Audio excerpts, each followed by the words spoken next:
Dear friends, welcome.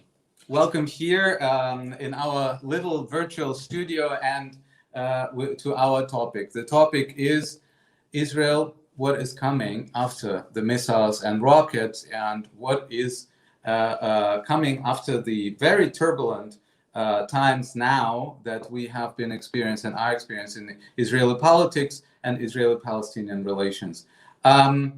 Just a couple of minutes, we will wait a little bit until all of you joined us, and then I will greet my co-host and co-organizer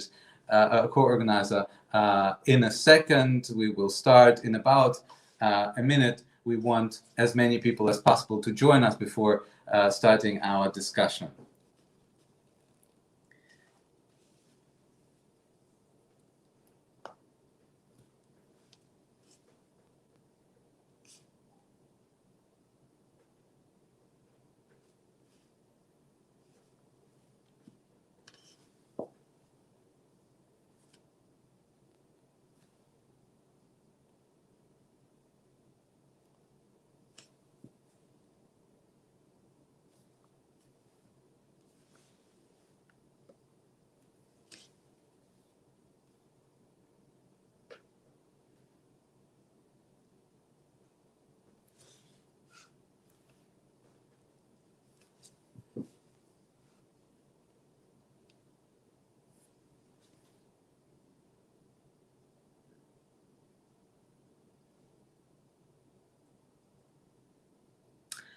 So, dear friends, those of you watching our little discussion, welcome once again. And I would like to welcome here the spokesperson for foreign policy of our group, of the Green Group in the European Parliament, Reinhard Bütikofer, who is the co-host and co-organizer of this event. Reinhard, welcome. It's nice to see you. Nice to see that you joined forces right away as soon as we heard and talked about this idea and this topic that we should organize a debate, a discussion on this issue. Reinhard doesn't need to be introduced. Many people know him as a former leader of the German Green Party, but also of the European Green Party, and a long-term politician and parliamentarian in the European Parliament. We will start with a brief statement. Reinhard, you have the floor, and then we will be joined by very interesting guests whom we have already announced. Reinhard. Thank you very much, Sergey. First and foremost, for making it possible that we can have this webinar tonight together. And I also want to welcome all our viewers. When the most recent military conflict between Hamas and Israel started by Hamas sending missiles to Jerusalem, it was, as I see it, not just a repetition of what had happened before. I felt that Hamas was trying to exploit the obvious weakness of Abu Mazen to try to become even more of a central actor on the Palestinian side. So this was not just a military conflict, it was also a political strategy. But what stuck out also, I feel, was that this time all the different dimensions of the Israeli-Palestinian conflict somehow mingled. We had the rockets, we had we had tensions in the West Bank, we had, for the first time to that degree, Arab and Israeli and Jewish neighbors in Israel fighting with each other. We had, of course, the military actions also from the IDF in Gaza. So everything was on fire at the same time. And I had the impression that this shows that it has been a major mistake on the part of the US and also the EU to believe that this conflict can somehow be put on the back burner. When the escalation raged, with all the destruction and all the victims on either side, speculation arose that this might end up cementing the political status quo in Israel. Now, as we know today, this did not happen. And now we're confronted with a novel situation. It's almost historic. The longest serving Israeli prime minister will soon be out of office, as it looks. And there will be a novel political experiment organized. And it will be very interesting for us to hear also how this new political dynamic can be analyzed. It's an 8-party coalition, some parties from the political right, 2 parties that very strongly support the 2-state solution traditionally, Meretz and the Labour Party. Then, for the first time ever, also a party of Arab Israelis joining in such a assortment of parties. And it would be very interesting to see how I guess analyze the dynamic. Everybody that I've read has said this is a very shaky setup. It might crumble. So what are the perspectives? And I would also like to ask another question, because it seems to me that Biden has been forced against his will to take a role, to play a role in this conflict, and he has done so by bolstering Israel's right of self-defense. On the other hand, after the conflict, he has also signaled that he wants to reestablish contacts with the Palestinians, reopen the consulate in Jerusalem, for instance.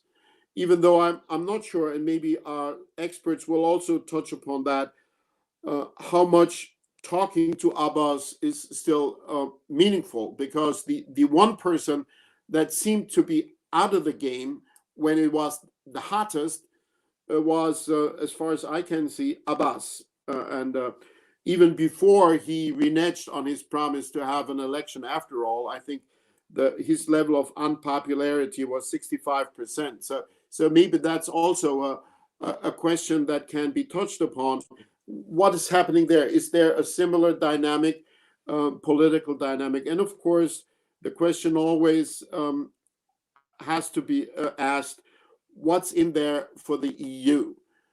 Are there some new specific opportunities of working with a new government? What would you identify as points of departure, and also obviously as pitfalls that we should stay away from?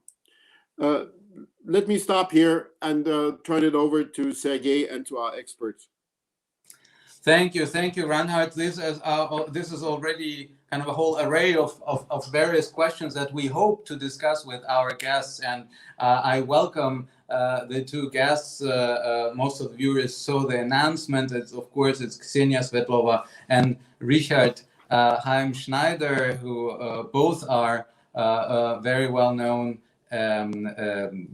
experts and actors and inhabitants of the region. I would like to start with Ksenia. Ksenia Svetlova was born in Moscow. She is one of the Russian speakers who came en masse, I must say, to Israel in the 90s, and she is currently an expert in Middle Eastern affairs, as a senior research fellow at the Institute for Policy and Strategy in the Interdisciplinary Center in Herzliya, very renowned institutions. But she also has a vast and intensive political experience. She was member of the Knesset, of the 20th Knesset, the Israeli parliament for the Zionist Union. Correct me if I'm wrong. This was the party of Tzipi Livni, as far as I remember. Yes, and Ksenia was in various relevant committees, but she is also an observer a journalist who worked for various channels, Channel 9 especially, but also BBC, Kommersant from Russia, and many others, a big contributor. Let me start with you, Ksenia, and then we will move on to Richard, whom I will also introduce in the second round. You heard the take from Brussels or from Berlin, depending on where Reinhard is now, but this is, of course, something that is moving us. All those questions come, not just that, these are the questions that we in Brussels also have to respond to. What would you tell us? Do we see the picture correctly from outside and all the questions that Reinhard said? How do you analyze what happened during the past weeks in Israel and Israeli-Arab dynamics?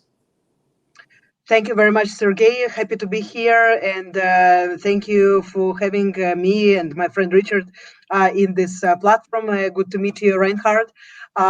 So I would jump immediately to the water by saying that what we have seen during the last few weeks vis-a-vis Hamas relations with Israel, I think that basically the ideology that led Benjamin Netanyahu's strategy towards Gaza, that you can have some kind of arrangement with Hamas to allow Gaza reign in Hamas in return to some economic prosperity, perhaps some economic projects, and to postpone indefinitely the next war, the next military operation. I think that this ideology and this strategy had totally failed. This is what we have seen. Hamas decided to shoot not because of the blockade, not because of the dire economic conditions in Gaza, not because of the lack of water or electricity, but because it wanted to connect between itself and Jerusalem and Al-Aqsa and improve its political position, which very correctly was mentioned by Reinhard. It's a political move that improved Hamas's stand also in Palestinian autonomy, but also globally, regionally in the Middle East. Hamas is being seen right now as a party, that the only party that is fighting for Al-Aqsa, physically fighting for Al-Aqsa, the thing that the Arab governments seem not to be doing for a while, and maybe not at all anymore. And it seems as a party that now is acting in the role of David against Goliath, if we'll use the biblical comparison. So basically, this assumption that was also supported by the army. I have to tell you that as a member of Foreign Affairs and Defense Committee, I've heard this more than once. That it was an assumption that the divide and rule between Gaza and West Bank can work for quite some time, and there were warnings that the things are going better, things are going worse. But I think there was some hope that eventually, it will work out, and then Israel can avoid treating the Palestinian problem, to attending to it or looking for the solution indefinitely, while continue growing the settlements and continuing slowly annexing the West Bank. I think this was basically the purpose of this strategy. So the strategy turned, not only that it turned wrong, it turned out to be very dangerous, because what we have seen also in the West Bank, then unlike the mixed Arab-Israeli towns in the state of Israel, the West Bank that is managed by Palestinian Authority and is being led by Abu Mazen was relatively quiet. We can only imagine what would happen if there would be a leader in the West Bank right now instead of Abu Mazen that would take this place to a very dangerous place, to a place of confrontation, and probably try to ignite another intifada there. So the divide and rule is not working. The only alternative that is being discussed also in the military circles, but also in some moderate political circles, not necessarily in the left, but also in the center, is that, and it was actually voiced out by Benny Gantz, the current Ministry of Defense, that Israel has to weaken the extremist element, and Israel has to work with modern elements. Modern elements are being Abu Mazen, Fatah, and the extremist elements are being Hamas. Okay, so if this strategy would be already put into work 7 years ago, after 2014, perhaps we would be now in a different place.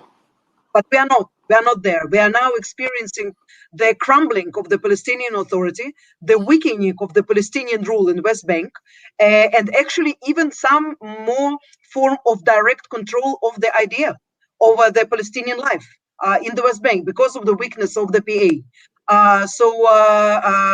The future, at least in my eyes, the immediate future doesn't look very good because we find ourselves again in 2014, only it's now 2021.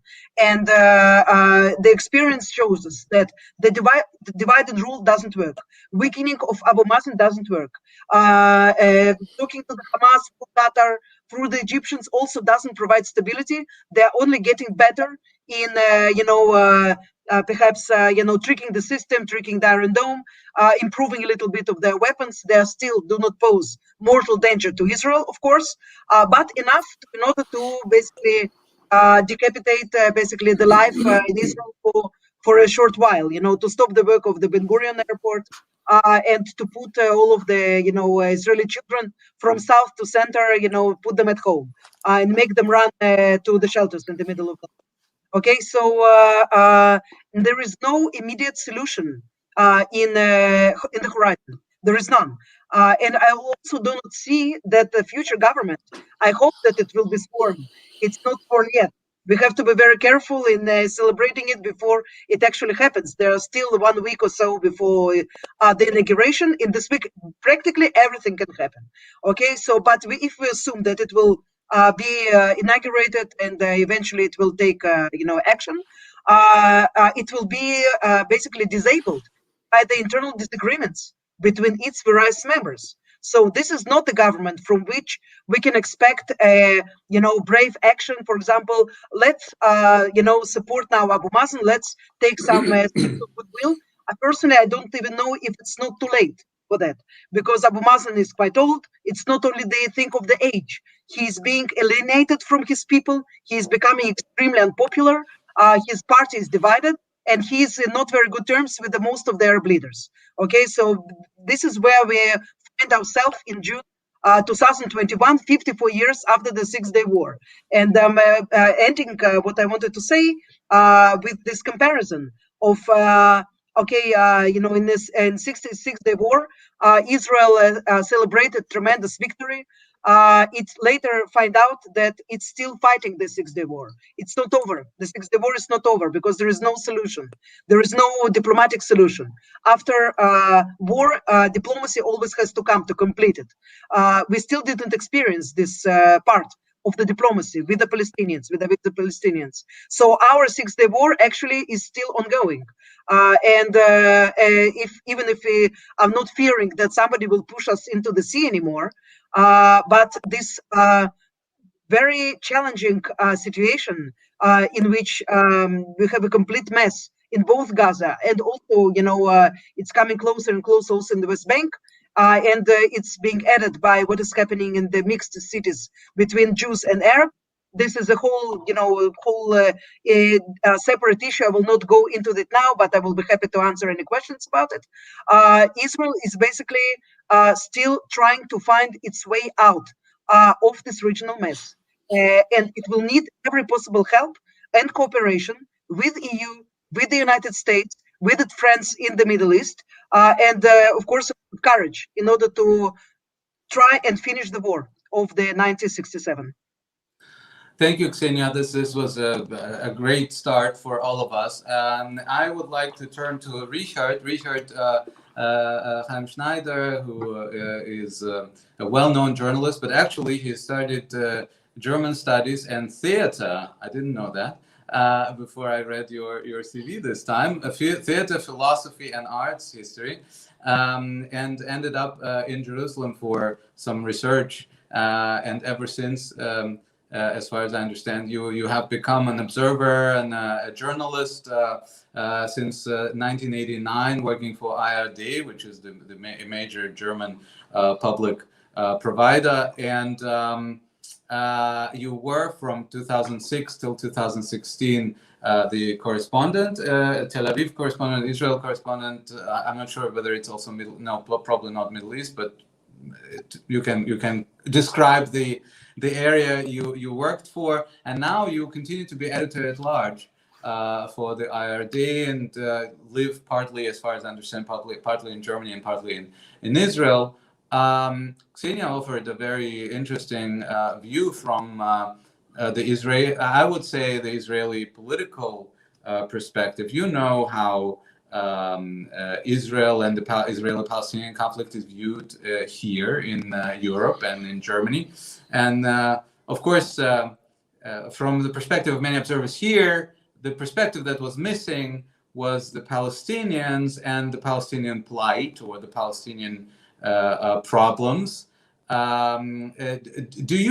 Would you say that the Israeli politics took Palestinians hostage during the past couple of weeks, trying to solve the insolvable Israeli crisis and using this as well as a pretext for the not giving on power to the next government? This is one of the theories that is circulated here. Or is the situation more complex because you, of course, hear the different perspectives which are provided also here in Europe?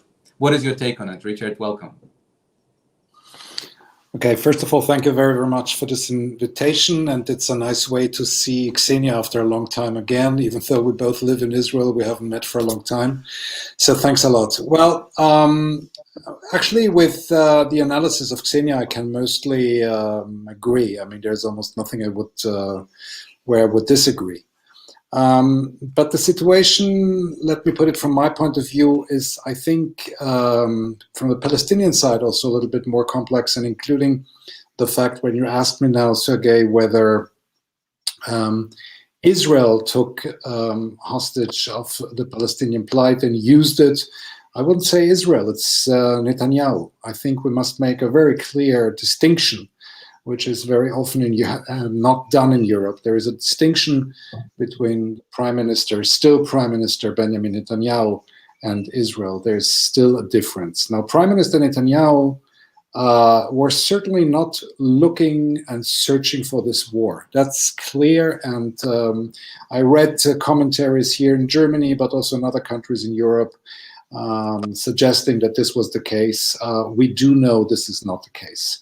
We also do know that the provocations which started in Sheikh Jarrah and what happened then on the Temple Mount, etc., including the march on Jerusalem Day, that was something where Netanyahu just let it happen. And of course, his public security minister, Amir Ohana, who is a right extremist, he really wanted to go the whole way, and Netanyahu, way too late, understood that this is a problem. And as we do know now, meanwhile, US President Biden was then already then interfering and saying you have to do something, especially with the march of the right extremists who wanted to march through the so-called Jerusalem, which happened to be all at the same time with Ramadan, etc., where usually every year thousands of young extremists, right-wingers, are marching with thousands of flags also through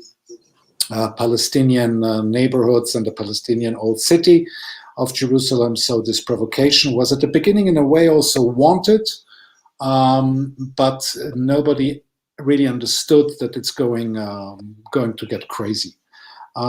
Was this war at the beginning maybe even of a certain advantage for Mr. Netanyahu? Certainly, because we all do know that at the beginning of this war, it really looked as if there would be already a coalition agreement of the so-called anti-Bibi bloc 1-2 days later, and that would have already then have meant the end of Prime Minister Netanyahu. So I'm sure that at the beginning he was not too sad about this war, even though he was probably as surprised as everybody else. But having said that, however, I think there is something which has been taken into a kind of logic, meanwhile, in the commentaries, which I think is deeply wrong. And that is that whatever happens in Jerusalem has a direct link to Gaza. Now, this is not the case. This is really something which Hamas very cleverly started to build as its own PR agenda. And as Ksenia said, that was an infighting between Hamas and Fatah, frustrated and angry about the fact that Abu Mazen was calling off the elections again. And he knew why he was calling them off, because he was very afraid that very probably Hamas would have won the elections also in the West Bank. So this automatic connection, which is done now, that because of the provocations of Israel in East Jerusalem, and we could discuss what was really a provocation, what is not, that's the reason why this war started. No, this is not the case. The case is that Hamas was clever enough to use whatever happened in East Jerusalem to position itself in a new form. Having said that, it means also that we see here a development which we could observe, and I'm observing this conflict for decades meanwhile. We could see this development already for a long time. At the very beginning, it used to be a national conflict of two people fighting for a land, for the same land, and more from both sides, including also the Israeli national right-wing religious groups. This is made more and more to a religious war, and not only to a national war, which is extraordinarily dangerous at the end of the day for Israel anyway.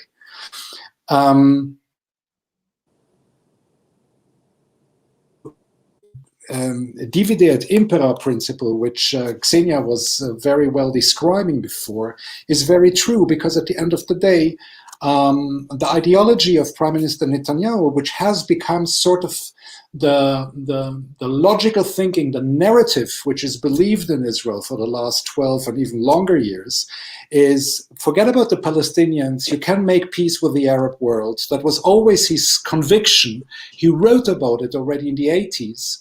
And with the Abraham Accords, especially with the peace now with the Emirates, with Bahrain, and so on and so forth, he seemed to be right. He seemed to have proven right, including the fact that, as a matter of fact, Saudi Arabia, which is not having a peace treaty with Israel, but yet Saudi Arabia and Israel are officially talking to each other. This is not even a secret anymore, etc. So his conviction was always, you can forget about the Palestinians, you don't have to take care of the Palestinians, you can make peace with the Arabs.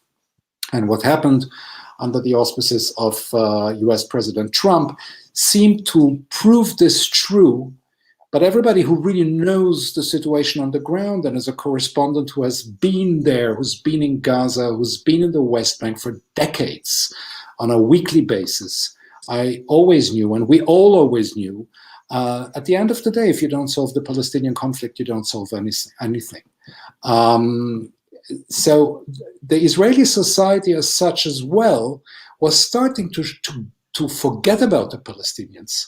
And to forget about the Palestinians didn't start only with Netanyahu. It started before. It started actually with Sharon, with Ariel Sharon, who built in the early 2000s the fence in the West Bank, which was originally an idea by the left. The way this fence was built was then a very right-wing map, and not the map which the left really wanted to build, but nevertheless. So in the very moment the Palestinians were on the other side of the fence, on the other side of the parts of the fence, which is a wall, they were forgotten, because nobody looked at it, what had happened. And then from time to time there was a flare-up of fighting. We had Gaza war in 2008 and 2012, the 51-day Gaza war in 2014, which I still covered as a correspondent, and which was much worse in a way than what we saw now in the last 12 days, much more frustrating, much more exhausting, with many, many people more killed than now. So we always knew there is a problem over there, but we don't care. And Bibi gave the impression that this is a problem which we can manage. We can manage it.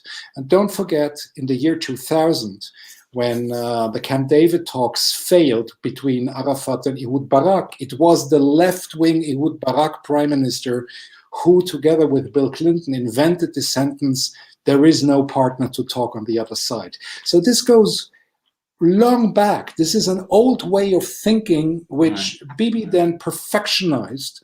And I think what is very, very important for the Israelis to understand, there is a huge problem there in front of the house. You can have as many peace treaties as you want with anybody abroad, but at the end of the day, you need to solve this issue.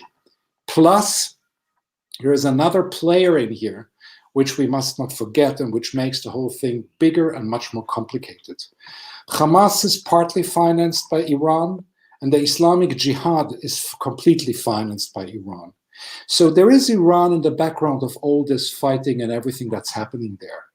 There is the problem that Iran has a certain interest of escalating, of keeping this kind of struggle and war on a low basis right now. So that's one of the many reasons why Hezbollah in the north didn't enter the war. Exactly. There was a lot of fears and anxiety in Israel whether Hezbollah would enter, but I wasn't afraid of this at all, because I knew that right now the United States and Iran are negotiating a new JCPOA deal. So the Iranians will be saying, okay, we'll let Hamas, keep them back. We don't need this now.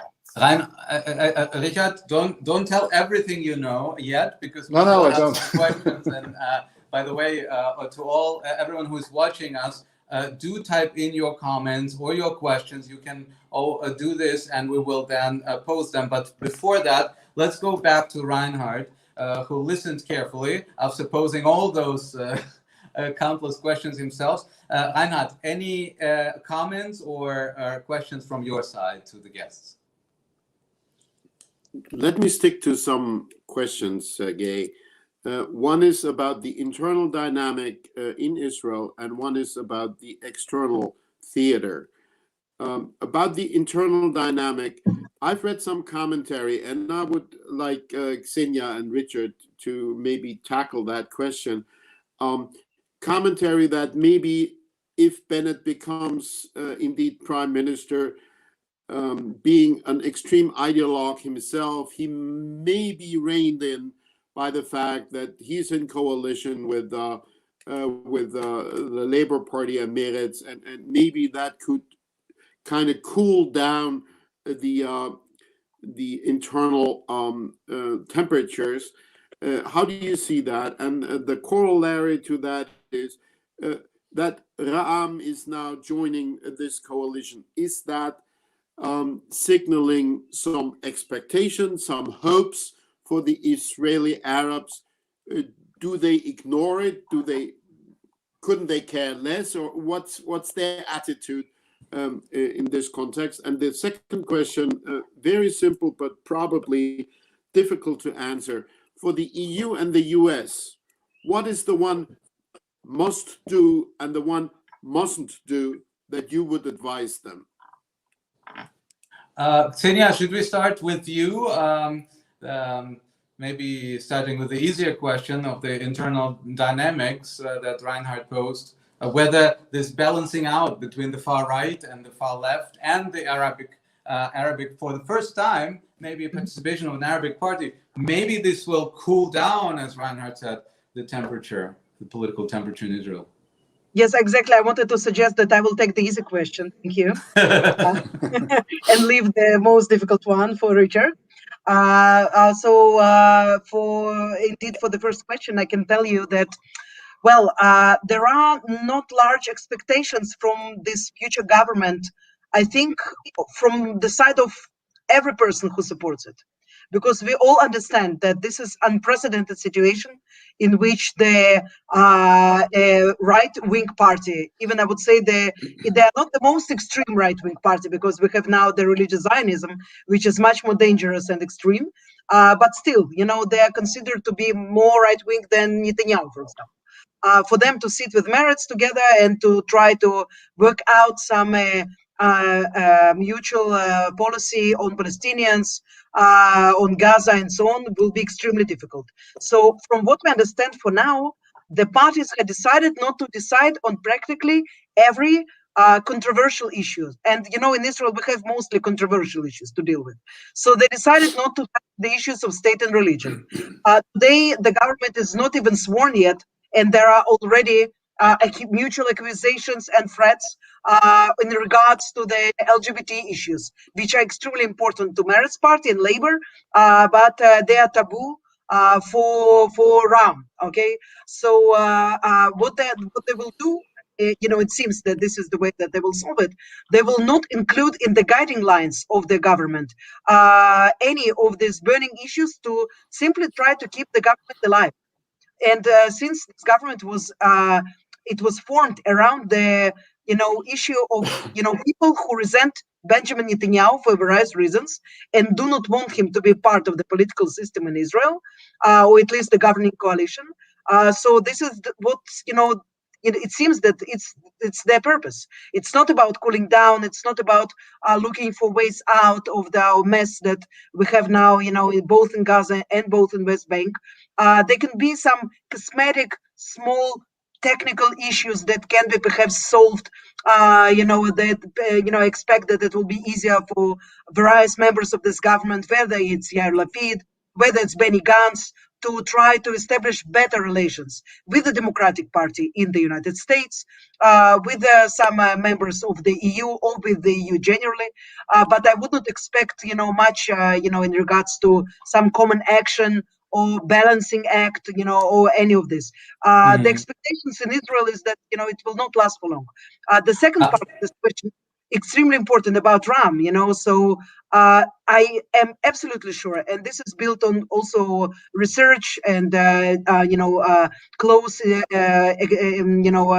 experience and getting to know people and so on, that Ram represents a genuine trend in Israel among the Israeli Arab public. Part of this public really it's eager to be involved in the life in Israel, to get a place in the government where they can try to solve some issues, not to be internally in the opposition. I think Mansour Abbas, he understood well that he has a support for this in the Arab Israeli public. Part of the public will, of course, denounce him now, and part of them, they're already cursing him and threatening him and so on.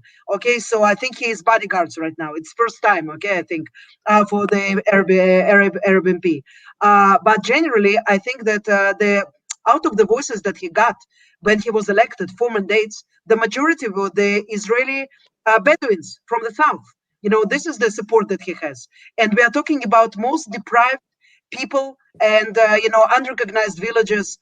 We are talking about, serious problems with crime, and other issues. And I think he's building on this urge to be part of the society, to be integrated. So for him, it's a matter, of course, of life and death. He had to be in some government because this was his motto.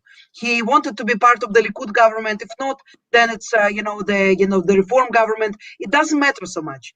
What matters is that he is now, for the first time in the coalition, he is breaking the taboo. He will try to capitalize on that and get some results as much as he can, and try to improve his results the next time in the elections. Yeah, well, having a stake in the Israeli politics for the Arab population, this is probably the hope that Ksenia is talking about, and the calculation that Ksenia is talking about. Richard, maybe before we go to this external dimension, a question to you, also as someone who understands the German public. I mean, it's totally confusing for everyone here. On the one hand, there are these demonstrations and there are clashes between the Arab Israelis and the Jewish Israelis. There is this hate which is visible on our screens, and at the same time, the Arab Party is not only in the Knesset, in the parliament, that many people don't know in Germany or in Europe, but it actually enters a coalition with the right-wing guy or guys. This is totally confusing. Can you explain this? Is this the first step? Because there is a comment from Jan Fröhlich already, who's saying, maybe this is a step to the culture of mutual cooperation in Israel. Is this the first step in this direction? What's going on there in terms of Israeli-Arabic dynamics? Well, let me try to be a little bit ironic. I mean, you all know that psychoanalysis is a Jewish science. It was invented by Jews and has a lot to do with the Jewish way of thinking, which is deeply founded in the Talmud. And the basic idea of psychoanalysis is to understand that you have to deal with ambivalence. Ambivalence is the key word here, and you need to deal with it because life is all about ambivalence. So in a way, what we're seeing here now is a very Jewish thing, and in a way, if you want so, it's very typical for Israel. Yes, everything that you said, Sergey, is very true, but at the same time, you can really see, and we saw yesterday also this picture of three laughing men sitting together. Mansour Abbas from the Ram Party, who is very close to the Muslim Brotherhood, together with Mr. Bennett, who is a right extremist, plus Lapid, who is a completely secular. And let's not forget that in this whole coalition, there will be also a feminist like Merav Michaeli, and one of the ministers is going to be a black woman, and so on and so forth. And this just shows, this is so typical for Israel. Everybody's hating everybody, but at the end of the day, there are interests, and there are particular interests, and then you get together and somehow you deal with each other because you have no other choice. And you can call it diversity, and you can call it also pragmatism. Now, having said that, that doesn't mean yet that this is a first step in a kind of reconciliation between Jewish Israelis and Arab Israelis, who themselves rather call themselves Palestinians of Israeli citizenship. The problem goes much deeper, and Ra'am is not the right party to tackle this issue because of its affiliation to the Muslim Brotherhood. And as Ksenia rightly said, their supporters are mostly Bedouins in the south with very different agenda than, let's say, the Arabs in the north of Israel, where most of the Arabs are living. I myself live in Jaffa, so I live for almost 17 years now in a mixed society, in a mixed neighborhood, and I was not surprised at all to see this outbreak of anger and hate and troubles. And because we can see on the Jewish side, especially from of course, of the right extremists, a growth of racism. We see on the Arab Israeli side a growth of religious fundamentalism sinking in. This is part also of the success of Hamas, because Hamas was also trying to get a foothold and a religious intellectual foothold inside this kind of society. And because of the fact that the national state law of 2018, the Chok HaLe'om, was not specifically excluding Arabs or other minorities in the society, but presenting the fact that the state is first and foremost supporting Jewish issues, makes these people feel, very understanding so, to be citizens second class, even though the basic laws of Israel deny it and say every citizen is equal, and even though the Declaration of Independence of 1948 says something else. But the national state law was a very clear sign. Plus the fact, don't forget, in 2015, in the elections of 2015, Benjamin Netanyahu was making on the day of the elections a very racist remarks against Arabs, and so on and so forth. He was helping to bring right extremists, religious Zionism, people who are clear, open Arab haters and the most racist people you can imagine.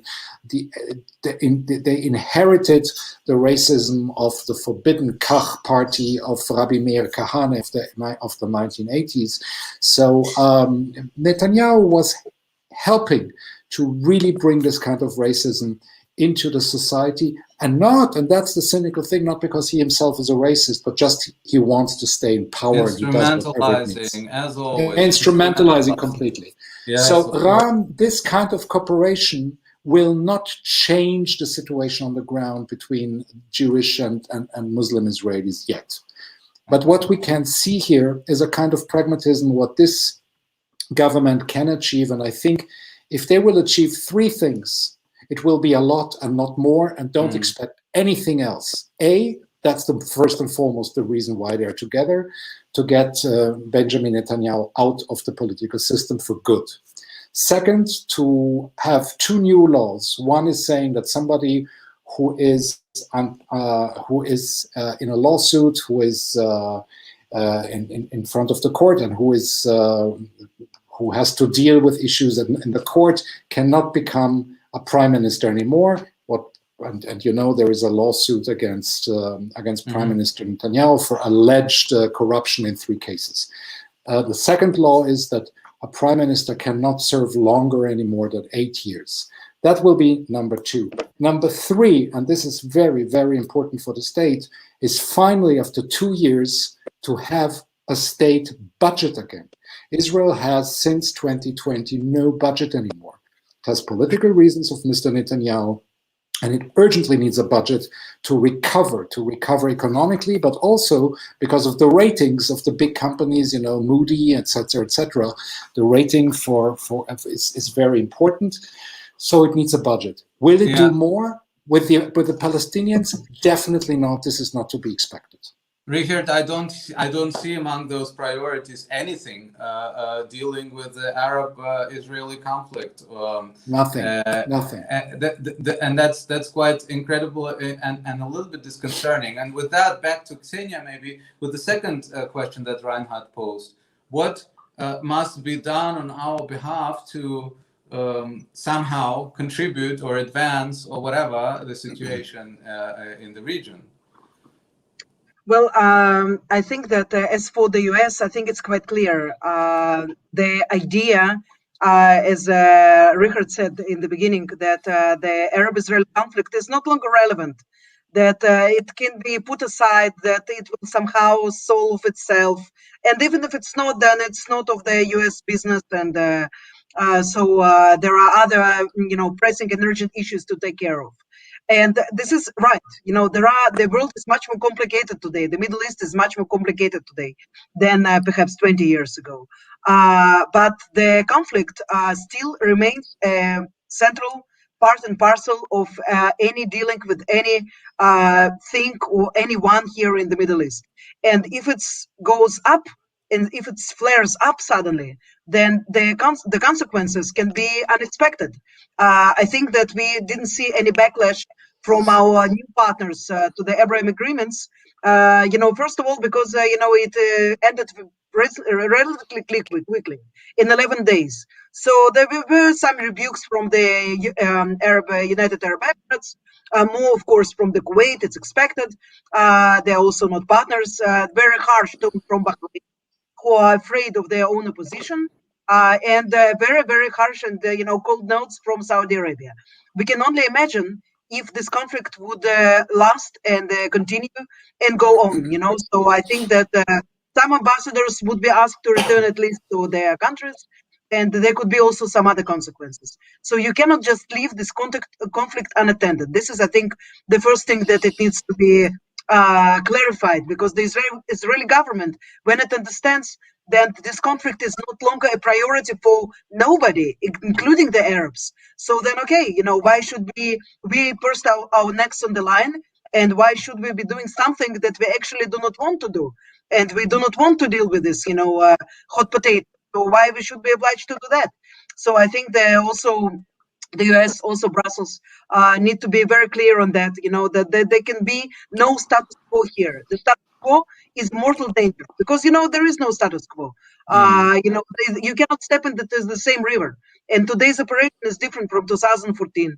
And the next one would be also more different and more dangerous. So I, really would be very careful with advising, foreign states from what they should be doing. But I do think that they should prioritize what is happening in our region. And I think I'm very happy that the US have now, again, re-engagement with the Palestinians. I think they should have more engagement with the Palestinians. And they should be very clear on it. We go to some comments. There is a comment by Peter Heilrath with an interesting observation. He's saying that the relationship between Iran and Hamas is not that clear, and that the missile systems used by Hamas are not at the same technical level as those of Hezbollah, and whether this is kind of the restraint that Iran has built into the system. No, this is not the reason. The reason why they don't have the same kind of rockets is very simple, because Israel and Egypt are doing everything to make it almost impossible that weapons are getting into Gaza. It's never 100%, of course, but it's quite effective. So what they do get is a lot of material, and they developed their own factories and their own possibilities. And if you look at what they are meanwhile capable, you can see that they have incredible knowledge. The knowledge they partly get from Hezbollah and from Iran. They have incredible skills. They are very flexible. They know how to improvise. And we see from war to war to war that their capabilities are getting better and better. But of course, it's not the same than what Hezbollah can easily get. That is one reason. Concerning the money flow, there is money coming from Iran to Hamas, not as much as to the Islamic Jihad, but there is. Money is coming also from Qatar, as you know, with the permission of Prime Minister Netanyahu, who always allowed that they come in with suitcases with millions of dollars to pay Hamas, and therefore trying to get some stability. This was always the policy of Mr. Netanyahu, saying we need Hamas to have some kind of stability, to have an address in Gaza to whom we can talk, even if it's with rockets, whatever, who is responsible for everything. And everybody knew that at least a major part of this money is also taken to reinforce their war possibilities, their fighting possibilities against Israel. So this is also a big question mark whether this kind of policy of Netanyahu really made sense. But that they get know-how, knowledge, etc., technological help via Hezbollah and Iran. This is known, this is common, and so yes, Iran has a major influence also in Gaza. And of course, Gaza is no existential threat. Let's make this very clear. It is not an existential threat for Israel. But if we would have a war with Hezbollah, which would look totally differently for both sides, it would be a devastating war. And if at the same time Gaza would start with a flare-up as well, which might be then, which can be assumed that this will happen, because that would mean Israel has to fight in two fronts. This could be a very problematic war for the Israeli Air Force. And therefore, this has to be seen also in the context of the huge enmity between Israel and Iran. Yeah. Before Ksenia has to leave, and before we end our meeting, one question, if you allow, Ksenia. There is this focus on an obsession on Netanyahu as a political spoiler, political actor. And actually, the 3 points that Reinhard said, actually the 4 points, 3 of them were about Netanyahu and preventing him from getting back to power. But Netanyahu, with all the criticism on him personally, he stands for someone. There are many Israelis who share the political views of Netanyahu, for example, regarding the situation with the Arab communities or with the Palestinians. And the situation on the ground, I mean, Human Rights Watch talked about apartheid now. This is a very worrisome development from the point of view of Israel, I can imagine. But it is true that the situation on the ground, on the occupied territories especially, is very, very complicated. And probably in many cases, like in Hebron and others, is inhumane. How do we get out of this? Okay, so very quickly on that, but first of all, just one sentence about Hamas and Iran. You can have to also to keep in mind that the only country that Hamas thanked after the operation was Iran. They didn't thank Turkey. They didn't thank Qatar, although they also got some, also moral but also financial support from them. They only thanked Iran. Okay, so this is something that has to be put in the context as well. Regarding your question about, Benjamin Netanyahu, first of all, his political views and his ideology often changes. So Arabs can be either the mortal threat in the fifth column, for the security and stability of Israel, or they can be welcome partners and brothers even if he needs them to form a coalition with them. He either wants to eliminate Hamas, as he promised in 2008, or he, allows to Qatar to give him money and actually strengthen the Hamas. Okay, and this is also something that he said. I'm taking it from his mouth, that we need to strengthen Hamas and weaken Abu Mazen, and then we will be okay. We'll be able to promote the divide and rule. Okay, this is something that he said it in the open. So the public is basically has no clue real ideas are about, okay, we do know that he resents the two-state solution, but he was willing to go for the state minus, so was something that also Yitzhak Rabin was, ready to sign it any day. Okay, so in this regard, I think that he's sometimes being presented as this kind of right-wing nationalist and so on. Perhaps his real views are, it's kind of a mystery.